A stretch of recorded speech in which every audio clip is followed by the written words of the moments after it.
ಜಿ5 ಇರುವಾಗ ನೀವು ನಿಮ್ಮ ನೆಚ್ಚಿನ ಶೋಗಳನ್ನ ಎಂದಿಗೂ ಮಿಸ್ ಮಾಡಿಕೊಳ್ಳುವುದಿಲ್ಲ. ಅದು ಸಂಪೂರ್ಣ ಉಚಿತವಾಗಿ.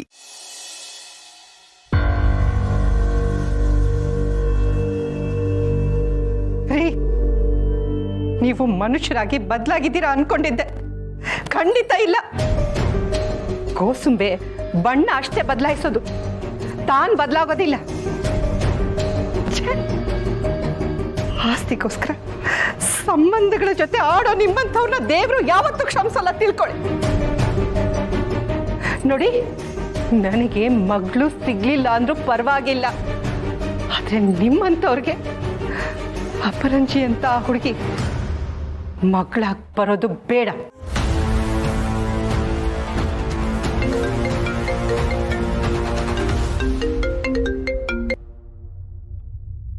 Hello dad. ಡ್ಯಾಡ್? ಯಾರು ಮೇಡಮ್ ನೀವು? ಅಲ್ಲಿ ಎಲ್ರ ಮುಂದೆ ನನ್ನನ್ನೇ ಅಂದು ಇವಾಗ ಡ್ಯಾಡ್ ಅಂತ ಕರಿತಾ ಇದ್ದೀರಾ? ನಾನು ಯಾರನ್ನೋ ಮಗಳಂತ ಹೇಳಕ್ ಹೋಗಿ ಅಷ್ಟೆಲ್ಲ ಅವಮಾನ ಆಯಿತು. ಅಟ್ಲೀಸ್ಟ್ ನನ್ನ ಮಗಳಾರು ನನ್ನ ಪಕ್ಕ ಇರ್ತಾಳೆ ಅನ್ಕೊಂಡೆ. ಅವಳು ನನ್ನ ವಿರುದ್ಧವಾಗಿ ಮಾತಾಡೋದು. ನನ್ನ ಪಾಲ್ಗೆ ಯಾರೂ ಇಲ್ಲ.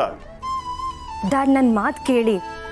ಅವಾಗೇನಾದರೂ ನಾನು ನಿಮ್ಮ ಪರವಾಗಿ ಮಾತಾಡಿದಿದ್ರೆ ಆ ಕ್ಷಣನೇ ನನ್ನ ಕಥೆ ಹಿಡಿದು ಆಚೆ ಆಗ್ತಾ ಇದ್ರು. ಅಥವಾ ನಾನೇನಾದರೂ ಸುಮ್ಮನೆ ಇದ್ದಿದ್ರೆ ಅಪ್ಪ ಮಗಳು ಸೇರ್ಕೊಂಡೆ ಪ್ಲ್ಯಾನ್ ಮಾಡ್ತಿದ್ದಾರೆ ಅನ್ಕೊತಿದ್ರು. ಅದಕ್ಕೆ ಹಾಗೆಲ್ಲ ಮಾತಾಡಿದೆ ಡ್ಯಾಡ್. ಈ ಮನೆಯಲ್ಲಿ ನನ್ನ ಸ್ಥಾನ ಗಟ್ಟಿ ಆಗಬೇಕಾಗಿತ್ತು. ಈ ಮನೇಲಿ ನಿಂತ್ಕೊಂಡೆ ಈ ಮನೆಯವ್ರನ್ನ ನಾಶ ಮಾಡಬೇಕು ಡ್ಯಾಡ್.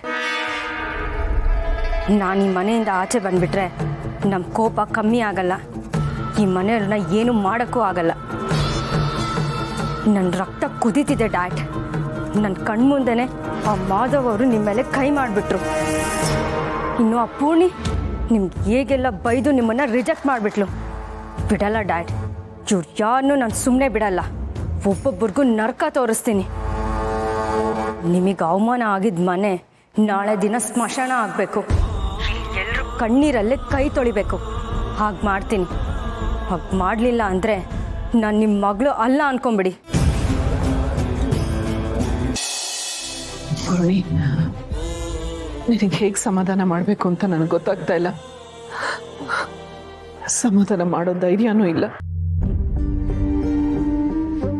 ಹೌದು ಪೂರ್ಣಿ, ನೀನು ಅನುಭವಿಸ್ತಿರೋ ನೋವು ನಿನಗೆ ಗೊತ್ತು. ತಂದೆ ತಾಯಿ ಇಲ್ಲ ಅಂದರೆ ತಡ್ಕೋಬೋದು. ತಂದೆ ತಾಯಿ ಯಾರು ಅಂತ ಗೊತ್ತಿಲ್ಲ ಅಂದ್ರೂ ಆ ಒದ್ದಾಟನ ಸಹಿಸ್ಕೋಬೋದು. ಆದರೆ ತಂದೆ ತಾಯಿ ಹೆಸರಲ್ಲಿ ಮತ್ಯಾರೋ ಬಂದು ನಮ್ಮ ಭಾವನೆಗಳಿಗೆ ಮೋಸ ಮಾಡಿಬಿಟ್ರೆ ಆ ನೋವನ್ನು ಸಹಿಸ್ಕೊಳ್ಳೋದು ತುಂಬ ಕಷ್ಟ ಆಗುತ್ತೆ. ನೋಡು ಪೂರ್ಣಿ, ನಿನ್ನ ಜೀವನದಲ್ಲಿ ಇದೆಲ್ಲ ಆಗ್ತಾ ಇದೆ ಅಂದರೆ ಇದ್ರ ಹಿಂದೆ ಯಾವುದೋ ದೊಡ್ಡ ಕಾರಣ ಇದ್ದೇ ಇರುತ್ತೆ. ಮುಂದೆ ಒಂದಲ್ಲ ಒಂದಿನ ನಿನ್ಗೆ ಒಳ್ಳೇದಾಗತ್ತೆ ಅನ್ನೋ ಸೂಚನೆ ಇದು ಅಂತ ಅನ್ಕೋ. ನೋಡು, ನಿನ್ನ ಜೊತೆ ನಾವೆಲ್ಲ ಇದ್ದೀವಿ. ಅವೇ ಇದ್ದಾನೆ ಈ ಮನೆಗೆ ನೀನು ಮಹಾಲಕ್ಷ್ಮಿ ಇದ್ದ ಹಾಗೆ. ನಡೆದಿದ್ದನ್ನೆಲ್ಲ ಮರ್ತುಬಿಟ್ಟು ನಮ್ಮ ಜೊತೆ ನೆಮ್ಮದಿಯಿಂದ ಇದ್ಬಿಡು. ಪೂರ್ಣಿ, ನಿನಗೆಷ್ಟು ಬೇಜಾರಾಗಿದೆ ಅಂತ ನನಗೆ ಗೊತ್ತು. ಆದರೆ ನೀನು ಅವ್ರನ್ನ ಅಪ್ಪ ಅಮ್ಮ ಅಂದ್ಕೊಂಡು ತುಂಬ ದಿನಗಳಾದಮೇಲೆ ಈ ಸತ್ಯ ಗೊತ್ತಾಗಿದ್ದರೆ ನಿನ್ಗೆ ಇದಕ್ಕಿಂತ 100 ಪಟ್ಟು ನೋವು ಜಾಸ್ತಿ ಆಗಿರೋದು. ಹೇಗೋ ಅವ್ರ ಯೋಗ್ಯತೆ ಏನಂತ ಈಗಲೇ ಗೊತ್ತಾಗೋಯ್ತು. ಅಂಥ ವ್ಯಕ್ತಿ ನಿನ್ನ ತಂದೆ ಆಗದೆ ಇರೋದು ಒಳ್ಳೇದಾಯ್ತು ಬಿಡು. ರೀ, ಅದೇನೋ ಗೊತ್ತಿಲ್ಲ, ನನಗವ್ರು ಮೋಸ ಮಾಡಿದ್ದಾರೆ ಅಂತ ಗೊತ್ತಿದ್ರು ನನಗೆ ಬೈಕೊಳಕ್ಕಾಗ್ತಿಲ್ಲ. ಅವ್ರ ಮೇಲೆ ಕೋಪನೂ ಬರ್ತಿಲ್ಲ.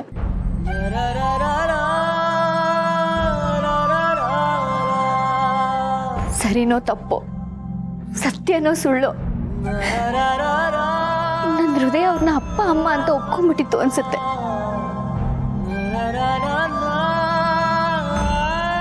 ನನ್ನ ಜೀವನದಲ್ಲಿ ಯಾಕೆ ಹೀಗಾಗ್ತಿದೆ? ಇಲ್ಲ, ಇನ್ ಮುಂದೆ ನಾನು ಯಾವುದಕ್ಕೂ ಆಸೆ ಪಡಲ್ಲ.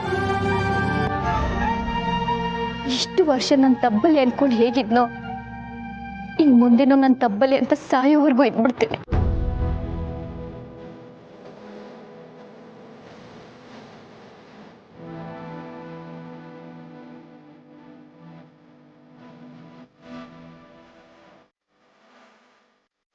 ಯಾಕೆ ಪೂರ್ಣಿ ಹಾಗೆ ಮಾತಾಡ್ತೀಯ? ನಾವೆಲ್ಲ ಬದುಕಿರುವಾಗ ನೀನು ತಬ್ಲಿ ಹೇಗಾಗ್ತೀಯ?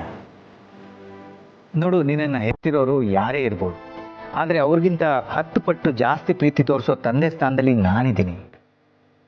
ನಿನ್ನನ್ನು ಹೆತ್ತ ಮಗಳಿಗಿಂತ ಹೆಚ್ಚಾಗಿ ಕೇರ್ ಮಾಡೋ ತಾಯಿ ಸ್ಥಾನದಲ್ಲಿ ತುಳಸಿಯವರಿದ್ದಾರೆ. ಪೂರ್ಣಿ, ನಿನಗೆ ಮತ್ತೆ ಮತ್ತೆ ನೆನಪಿಸ್ತಾ ಇದ್ದೀನಿ, ನೀನು ನನಗೆ ಸೊಸೆ ಅಲ್ಲ, ನನ್ನ ಮಗಳು. ಪೂರ್ಣಿ, ನೀನು ಈ ರೀತಿ ಕಣ್ಣೀರು ಹಾಕ್ತಾ ನೋವು ಪಡ್ತಾ ಇದ್ರೆ ನಮ್ಗೆ ಯಾರಿಗೂ ಕೈ ಕಾಲೇ ಆಡಲ್ಲ. ನಿನ್ನ ಮನ್ಸಿಗೆ ನೋವಾದ್ರೆ ನಮಗೆ ಸಂಕಟ ಆಗತ್ತೆ. ನೀನು ಯಾವಾಗಲೂ ನಗ್ನಗ್ತಾ ಇರಬೇಕು. ನೀನು ಖುಷಿಯಾಗಿರೋದನ್ನ ನೋಡೋಕ್ಕೆ ನಾವು ಆಸೆ ಪಡ್ತಾ ಇದ್ದೀವಿ. ನಮ್ಮ ಆಸೆ ನಿರಾಸೆ ಮಾಡಬೇಡ.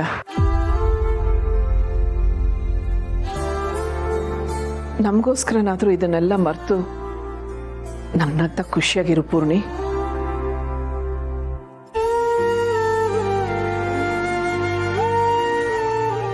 ಎಂಥ ತಡ್ಡಿ ನಾನು. ನನ್ನ ಸುತ್ತ ಸಮುದ್ರದಷ್ಟು ಪ್ರೀತಿ ಇದ್ರು ನನಗ್ ಸಿಗದೆ ಇರೋ ಹನಿ ಪ್ರೀತಿಗೋಸ್ಕರ ಹುಡುಕ್ತಾ ಅಲಿತಾ ಇದ್ದೆ. ನಿಜ, ನಾನು ಚಿಕ್ಕವಳಿದ್ದಾಗ ಕೈ ತುತ್ತು ತಿನ್ಸೋಕೆ, ಕೈ ಹಿಡಿದು ನಡೆಸೋಕೆ, ಹೆಗ್ಲ ಮೇಲೆ ಕೂರಿಸ್ಕೊಂಡು ಪ್ರಪಂಚ ತೋರ್ಸೋಕೆ, ಓದ್ಸೋಕೆ, ಧೈರ್ಯ ಹೇಳೋದಕ್ಕೆ ಎಲ್ಲದಕ್ಕೂ ಅಪ್ಪ ಅಮ್ಮ ಬೇಕಿತ್ತು. ಆದ್ರೆ ಅದ್ಯಾವುದು ಇಲ್ಲದೆ ನಾನು ಬೆಳ್ದಾಯ್ತು. ಆಗ್ಲೇ ಸಿಗದೆ ಇರೋ ಅಪ್ಪ ಅಮ್ಮನ ಪ್ರೀತಿಗೆ ಹೀಗೆ ಯಾಕೆ ಒದ್ದಾಡ್ತಿದ್ದೀನಿ?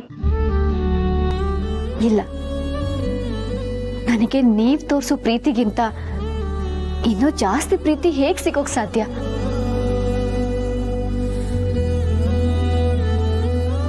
ಮಕ್ಕಳಿಗಿಂತ ಹೆಚ್ಚಾಗಿ ಪ್ರೀತಿಸೋ ನಿಮ್ಮನ್ನ ಅಪ್ಪ ಅಮ್ಮ ಅಂತ ಅನ್ಕೊಳ್ದೆ ಇನ್ಯಾರನ್ನೋ ಹುಡ್ಕೋ ದಟ್ಟತನ ಮಾಡ್ಬಿಟ್ಟೆ. ದಯವಿಟ್ಟು ನನ್ನ ಕ್ಷಮಿಸಿ ಅಮ್ಮ.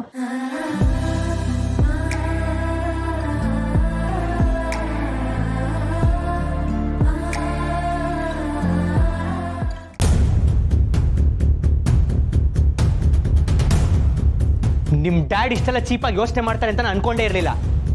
ಏನಿದೆಲ್ಲ ಆಟ ಆಡೋ ವಿಷಯನ? ಸಂಬಂಧಗಳಿಗೂ ಬಿಸ್ನೆಸ್ಗೂ ವ್ಯತ್ಯಾಸನೇ ಇಲ್ವಾ? ಎಲ್ಲರಲ್ಲೂ ಲಾಭ ನಷ್ಟ ನೋಡ್ಕೊಂಡಿರಕ್ಕಾಗತ್ತಾ? ಇಲ್ಲ ಅಭಿ, ಡ್ಯಾಡ್ ಆ ಥರ ಯೋಚನೆ ಮಾಡಿಲ್ಲ. ನೀವೆಲ್ಲರೂ ಅವ್ರನ್ನ ತಪ್ಪು ತಿಳ್ಕೊತಿದ್ದೀರಾ ಅಷ್ಟೇ. ಡ್ಯಾಡ್ ನೇರವಾಗಿ ಮಾತಾಡ್ಬೋದು, ಆದ್ರೆ ಅವ್ರ ಮನಸ್ಸಲ್ಲಿ ಯಾವಾಗಲೂ ಒಳ್ಳೆ ಉದ್ದೇಶಗಳೇ ಇರುತ್ತೆ ಹೊರತು ಕೆಟ್ಟ ಉದ್ದೇಶಗಳಲ್ಲ. ಒಳ್ಳೆ ಉದ್ದೇಶನ? ಇಂಥ ದೊಡ್ಡ ಸುಳ್ಳು ಹೇಳಿದರೆ ಅಂದ್ರೆ ಅದು ಯಾವ ಒಳ್ಳೆ ಉದ್ದೇಶ ಇರಕ್ಕೆ ಸಾಧ್ಯ? ಅಭಿ, ಡ್ಯಾಡ್ ಅವಳಿಗೆ ಒಳ್ಳೇದ್ ಮಾಡಕ್ಕೆ ಹೋಗಿದ್ದು. ಪೂರ್ಣಿನ ಅವ್ರ ಮಗಳು ಅಂತ ಹೇಳ್ಕೊಂಡು ಇಡೀ ಆಸ್ತಿ ಅನಾಥಾಶ್ರಮಕ್ಕೆ ಹೋಗೋ ಬದಲು ಅವಳ ಹೆಸರಲ್ಲಾದ್ರೂ ಇರ್ಲಿ ಅಂತ ಅನ್ಕೊಂಡ್ರು.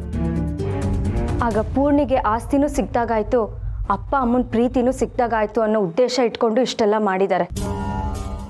ZEE5 ಆಪ್ ಡೌನ್ಲೋಡ್ ಮಾಡಿ ಎಲ್ಲಾ ಸಂಚಿಕೆಗಳನ್ನು ಸಂಪೂರ್ಣ ಉಚಿತವಾಗಿ ನೋಡಿ.